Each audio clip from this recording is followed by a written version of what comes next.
नमस्कार किसान भाइयों, स्वागत है आपका डेयरी ज्ञान में। तो दोस्तों, जैसा कि आपको पता है, माननीय प्रधानमंत्री जी ने जो लॉकडाउन की अवधि है वो 3 मई तक बढ़ा दी है। तो किसान भाइयों, जैसा कि आप और हम सब जानते हैं कि देश में ये समय रबी की फसल की कटाई का, साथ ही साथ नई फसल की बुवाई का होता है। तो इस समय पर लॉकडाउन होने की वजह से हमारे किसान भाई बहुत ज़्यादा चिंतित हैं। उनके मन में एक कोताहुल सा है कि किस तरीके से उनकी जो पकी फसल तैयार खड़ी है उसकी कटाई होगी और किस तरीके से वो मंडियों में पहुंचेगी और किस तरीके से नई फसल की बुवाई होगी। खास करके अगर हम बात करें उत्तर भारत की, तो वहाँ पर गेहूं की फसल, जैसा कि आप मेरे पीछे देख सकते हैं, बिल्कुल पककर तैयार खड़ी है। और किसानों के मन में एक ही शंका है, एक ही विचार आ रहा है कि किस तरीके से इस फसल को मंडियों तक पहुंचाया जाए और नई फसल की बुवाई की जाए। तो इसके संदर्भ में हमारे देश की केंद्र सरकार ने और राज्य सरकारों ने भिन्न भिन्न दिशा निर्देश जो है वो जारी किए हैं। तो उनके अंतर्गत सरकारों ने कोशिश की है कि किसानों को किसी तरीके की कोई परेशानी ना हो और वो आसानी से अपनी जो फसल है, पकी हुई फसल है, वो मंडियों तक पहुंचाएं, कटाई करें उनकी, और साथ साथ नई फसल की बुआई भी बेफिक्र होकर करें। परंतु जो दिशा निर्देश है वो जानना बहुत जरूरी है कि किस तरीके से, कौन सी सरकार ने कब से इस फसल की बिक्री शुरू करी है, खरीद शुरू करी है, और क्या क्या आर्थिक सहायताएं सरकार ने इस लॉकडाउन के दौरान दी है। तो किसान भाइयों, इस वीडियो में आपको बहुत सारी महत्वपूर्ण जानकारियां मिलने वाली है। केंद्र सरकार की नहीं, आपके जो भिन्न भिन्न राज्य हैं उनकी राज्य सरकारों द्वारा भी क्या क्या आपको विशेष लाभ दिए जा रहे हैं और क्या क्या किस तरीके से आपको गाइडलाइंस दी गई हैं, वो पूरी वीडियो आप देखेंगे तभी आपको पता चलेगा। दोस्तों, इस वीडियो को शुरू करने से पहले मैं आपको एक चीज और बताना चाहता हूँ। इस संकट के समय में जब हमारे किसान भाई, जो हमारे ज्यादातर बागवानी करने वाले हैं, तो वो अपनी फसल जैसे कि फल फ्रूट कह लीजिए और सब्जियां जो है उनकी बिक्री को लेकर बहुत ज्यादा चिंतित हैं। तो बतौर डेयरी ज्ञान एक सहायता के तौर पर हमने आगे आने की पेशकश करी है।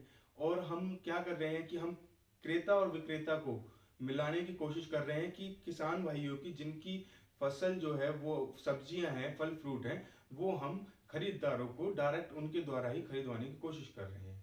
और दोस्तों, इसी हमारी कड़ी में अब तक हमसे 100 से ज्यादा किसान भाई बागवानी करने वाले संपर्क में आ चुके हैं, संपर्क कर चुके हैं वो हमसे। और यथासंभव जो भी मदद हमसे हुई है, हमने वो मदद करने की कोशिश की है।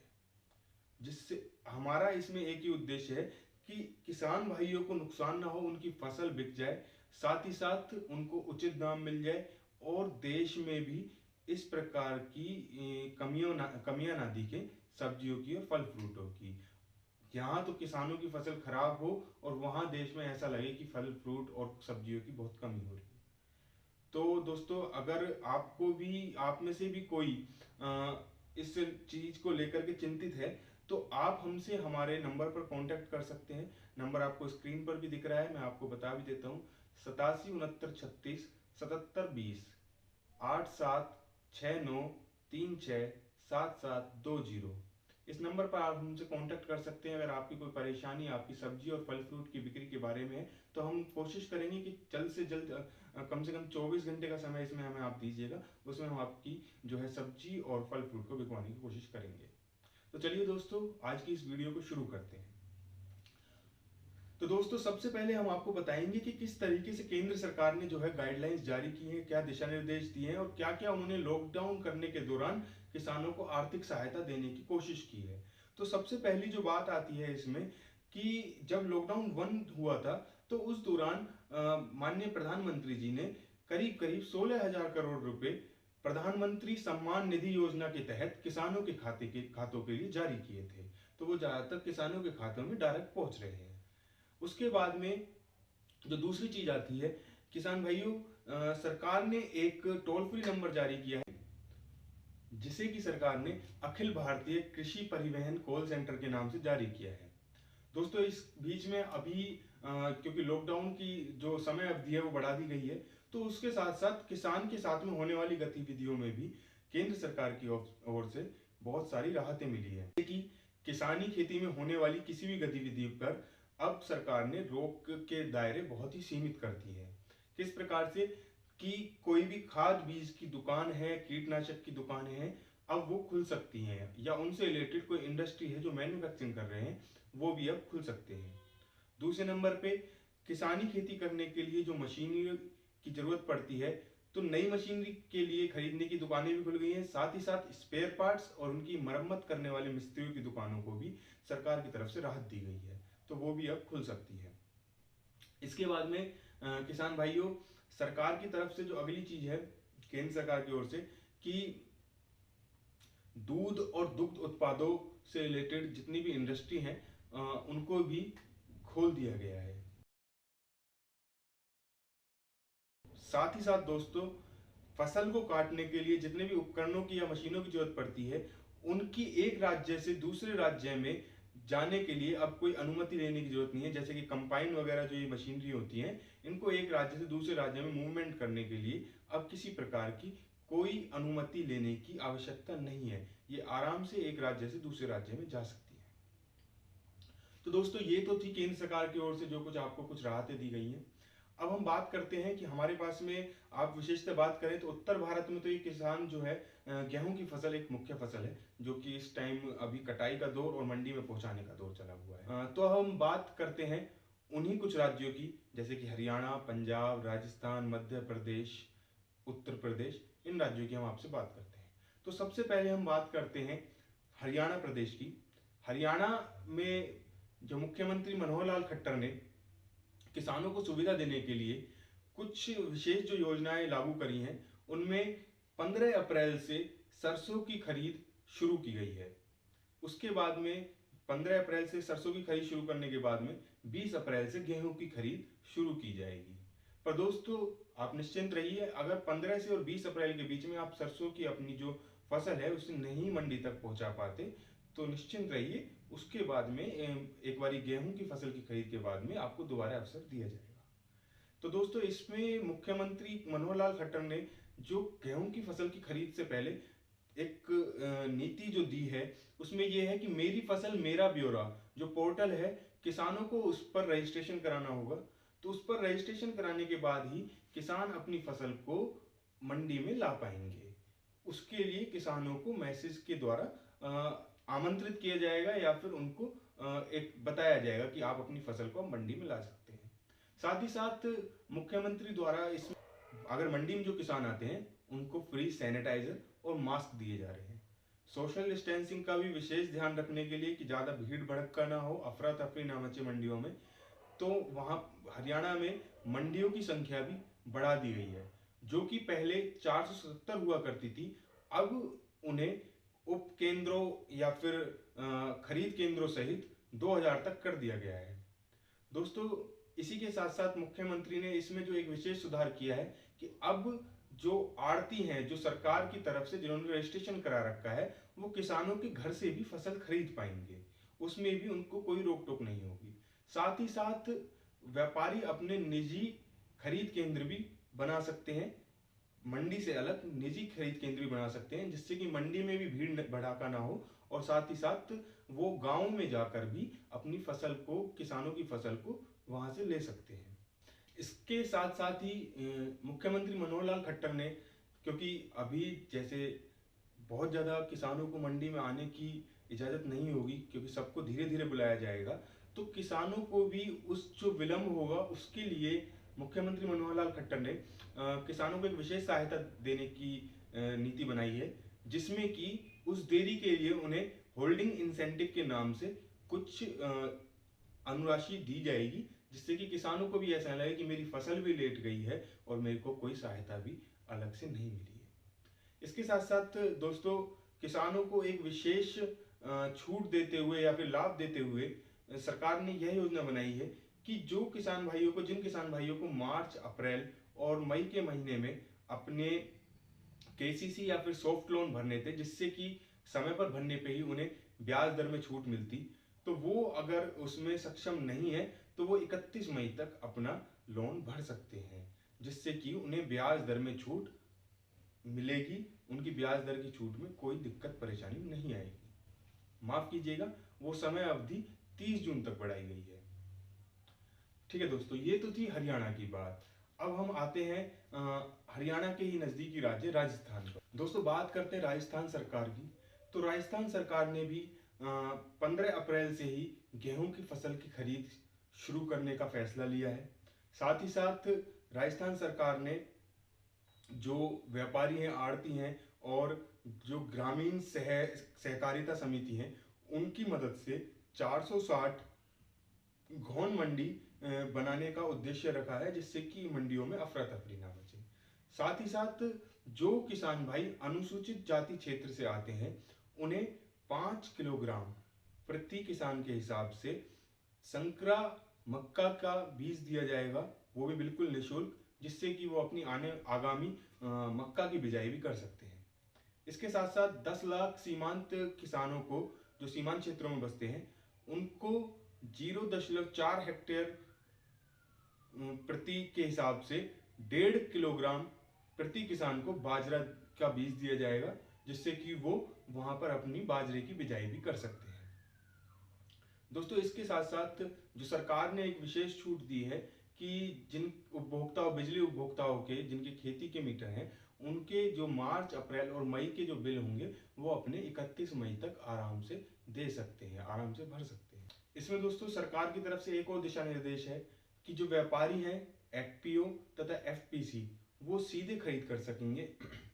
साथ ही साथ व्यापारियों को इस तरीके की भी छूट दी गई है कि वो 5-5 गांवों का एक समूह बना करके वहां पर एक उप मंडी कह लीजिए या फिर खरीद केंद्र कह लीजिए, वो स्थापित करके वहां से किसानों की फसल खरीद सकते हैं। दोस्तों पंजाब में भी 15 अप्रैल से ही खरीद शुरू की गई है गेहूं की फसल की।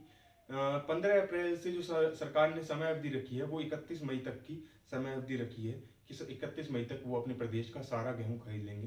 पर अगर जरूरत पड़ी तो सरकार ने कहा है कि हम इसे जून तक भी बढ़ा सकते हैं, 15 जून तक भी हम गेहूं लेने के लिए प्रतिबद्ध रहेंगे। इसके साथ साथ दोस्तों सरकार ने एक EPMB के नाम से और एक टोल फ्री नंबर भी जारी किया है, जो कि मंडी गतिविधियों के लिए जारी किया गया है। इसमें अगर किसानों को मंडी गतिविधियों में किसी तरीके की परेशानी आती है तो वो ऐप पर या फिर टोल फ्री नंबर पर संपर्क कर सकते हैं।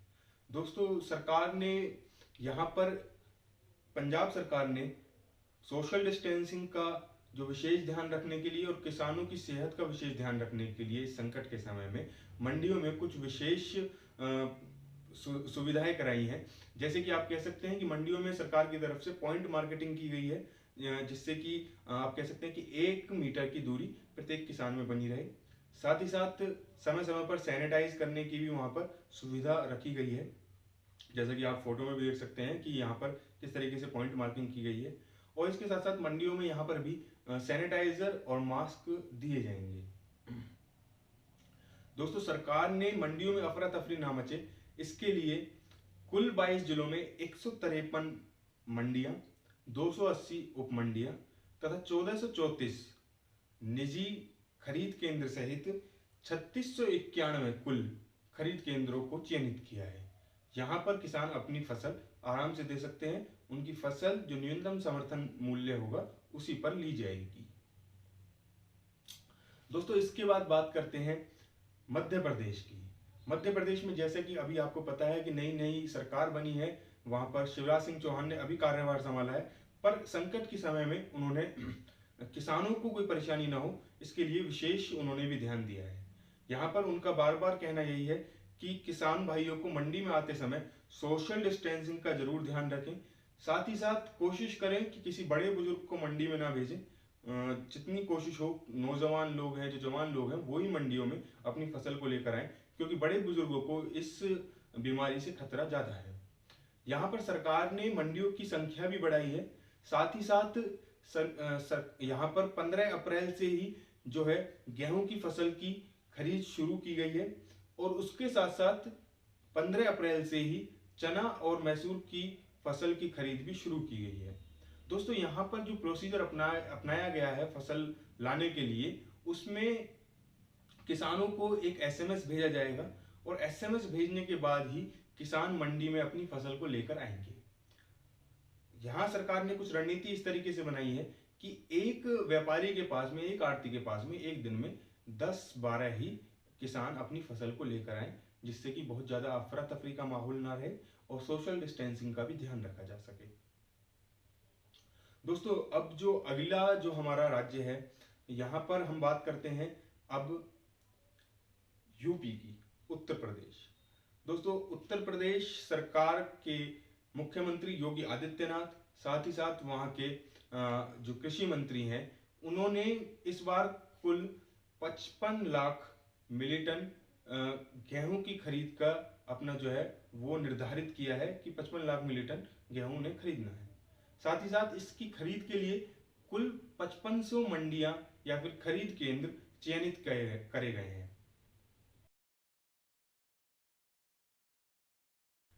दोस्तों, यहाँ पर किसानों को अपनी फसल बेचने के लिए उत्तर प्रदेश सरकार के खाद्य एवं रसद विभाग पर पंजीकरण कराना होगा और वो अपना पंजीकरण लेकर जो मंडी में अधिकारी होगा उसको वो दे करके अनुग्रह करेंगे कि आप हमारी फसल को लीजिए। उसके बाद में वो अधिकारी 1 सप्ताह के अंदर अंदर SMS भेज करके उस किसान को अपनी फसल समेत मंडी में आने के लिए आमंत्रित कर देंगे और यहाँ पर किसान अपनी फसल आराम से बेच सकते हैं। सरकार ने समय अवधि इसलिए ली है जिससे कि अगर सरकार ने कह देती है कि आप कोई भी कभी भी ला सकते हैं, तो उसमें सोशल डिस्टेंसिंग का पालन नहीं होगा। और जहां अभी हमारा देश इस कोरोना के खतरे से बाकी देशों की तुलना में काफी संभला हुआ है, तो यहाँ पर स्थिति बहुत भयंकर हो सकती है। तो किसान भाइयों, सरकार का बार बार, चाहे वो केंद्र सरकार हो या राज्य सरकार हो, बार बार यही कहना है कि आपको मंडी में आते समय या फिर बाहर भी किसी कार्य से, आप निजी कार्य से, बहुत जरूरी कार्य से निकल रहे हैं, तो आपको एक तो मास्क जरूर लगाना है चेहरे पर, साथ ही साथ सैनिटाइजर का उपयोग करना है और विशेषतः हाथ अपने, मतलब आप लगाइए करीब करीब आधे घंटे या 1 घंटे में हाथ जरूर धोते रहें। इसके साथ साथ जो एक और विशेष चीज है कि सोशल डिस्टेंसिंग का पालन जरूर करना है। दोस्तों, आप नहीं जानते कि कौन व्यक्ति अभी इससे संक्रमित है, कौन नहीं है, तो इसलिए सोशल डिस्टेंसिंग का पालन करके ही आप खुद को, दूसरों को और अपने घर परिवार को इससे सुरक्षित रख सकते हैं। दोस्तों, अगर आपको हमारा ये वीडियो, हमारे द्वारा दी गई जानकारी अच्छी लगी है तो इस वीडियो को लाइक और शेयर करना न भूलें। इसे ज़्यादा से ज़्यादा शेयर करें जिससे कि और भी किसान भाई इस जानकारियों को लें, इन जानकारियों को समझ सकें और उन्हें भी समझ में आए कि किस तरीके से, कौन से राज्य में, आपके राज्य में किस तरीके से प्रणाली का उपयोग किया जा रहा है फसल की बिक्री के लिए। दोस्तों, अगर आपने अभी तक हमारे चैनल को सब्सक्राइब नहीं किया है तो इसे सब्सक्राइब कर लीजिए, जिससे कि हमारी आगे आने वाली वीडियो को भी आप देख पाएं, क्योंकि हम आगे जो बाकी राज्य हैं उन पर भी कुछ इस प्रकार की वीडियो लाने वाले हैं। साथ ही साथ सरकार ने जो अपना पशुपालन विभाग है, पशुपालन में भी कुछ एक विशेष रियायतें दी हैं, तो हम अगले वीडियो में कोशिश करेंगे बाकी कुछ राज्यों के साथ साथ पशुपालन विभाग के लिए भी जो सरकार ने रियायतें दी है उनको आपके सम्मुख ला सकें। धन्यवाद। वंदे मातरम। जय हिंद।